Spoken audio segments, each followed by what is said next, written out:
Hello students. बहुत सारे competitive exams में डिविजिबिलिटी के कॉन्सेप्ट से रिलेटेड क्वेश्चन पूछा जाता है। ये मैंने 4 क्वेश्चंस लिस्ट आउट किए हैं जो कि अलग अलग कॉम्पिटेटिव एग्जाम से पूछे गए हैं। तो आइए इनको हम लोग सॉल्व करते हैं। तो पहला क्वेश्चन देखते हैं जिसमें कहा जा रहा है कि 15 raise to the power 21 plus 7 raise to the power 21 will be divisible by.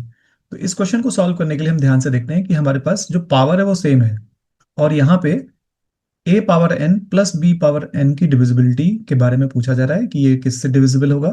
तो हमारे पास 4 रूल्स हैं। आप लेफ्ट हैंड साइड में देखिए कि केस वन क्या कह रहा है कि a raise to the power n minus b raise to the power n अगर ऑड है तो ये जो नंबर है वो ए माइनस बी से डिविजिबल होगा। केस टू देखिए कि अगर ये a raise to the power n minus b raise to the power n है और एन इवन है तो x will be divisible by a minus b and a plus b. इसका मतलब क्या है कि वो ए माइनस वन से भी डिविजिबल होगा, ए प्लस बी से भी डिविजिबल होगा और इन दोनों को मल्टीप्लाई कर दे तो उससे भी वो डिविजिबल होगा। Now x is equals to a raise to the power n plus b raise to the power n। अगर n ऑड है तो x will be divisible by a plus b. ये केस थ्री है। Case four क्या कह रहा है कि अगर a raise to the power n plus b raise to the power n है और n इवन है तो उस केस में हमें ये जो पावर n है उसको ऑड बनाना पड़ेगा और हम ऑड बना देंगे तो उसके बाद केस थ्री एप्लीकेबल हो जाएगा और हम ये कहेंगे कि this number x will be divisible by a plus b. तो आइए सबसे पहले हम लोग पहला क्वेश्चन देखते हैं जिसमें कहा जा रहा है कि 15 raise to the power 21 plus 7 raise to the power 21। तो इसमें देखिए कौन सा केस अप्लीकेबल होगा। जो पावर 21 है वो ऑड है, चूंकि 21 ऑड है इसलिए केस थ्री अप्लाई हो जाएगा। केस थ्री क्या कहता है कि हमारा नंबर ए प्लस बी से डिवाइड हो जाएगा। तो ए क्या है, यहाँ पे 15 है और बी है 7, so this will make out to 22। इसका मतलब कि ये जो नंबर है वो 22 से डिविजिबल होगा। ये हमारा आंसर है। सेकंड क्वेश्चन देखते हैं। सेकंड क्वेश्चन कह रहा है कि 11 raise to the power 20 minus 9 raise to the power 20। दोनों के बीच में माइनस का साइन है। A power n minus b power n है, पावर सेम है दोनों के। तो इसका मतलब केस नंबर टू अप्लीकेबल होगा। केस नंबर टू के हिसाब से क्या हम क्या कहेंगे कि ये जो नंबर है वो ए माइनस बी मतलब 11 - 9 से डिविजिबल हो जाएगा, मतलब 2 से। लेकिन 2 हमारे ऑप्शन में नहीं है। इसके बाद ये नंबर 11 + 9 20 से भी डिविजिबल होगा, लेकिन हमारे पास 20 भी ऑप्शन में नहीं है।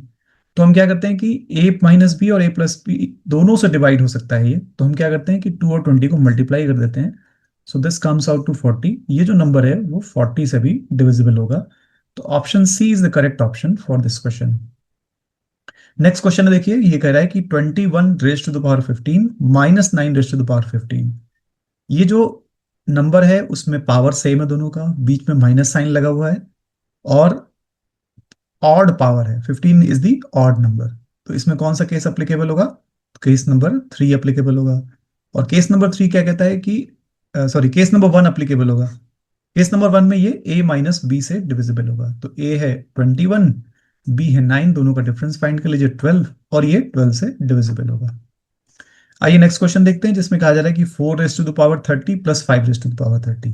पावर सेम है, इवन पावर है और बीच में प्लस लगा हुआ है। तो केस नंबर फोर अप्लीकेबल होगा इसमें। केस नंबर फोर क्या कह रहा है कि हमें सबसे पहले पावर को ऑड बनाना होगा। तो पावर को ऑड कैसे बनाया जा सकता है? ये हमारे पास 4 रेज़ टू द पावर 30 और plus 5 raise to the power 30 है। तो क्या हम ऐसा लिख सकते हैं कि 4 रेज़ टू द पावर 2 × 15 और यहां लिख सकते हैं 5 रेज़ टू द पावर 2 × 15।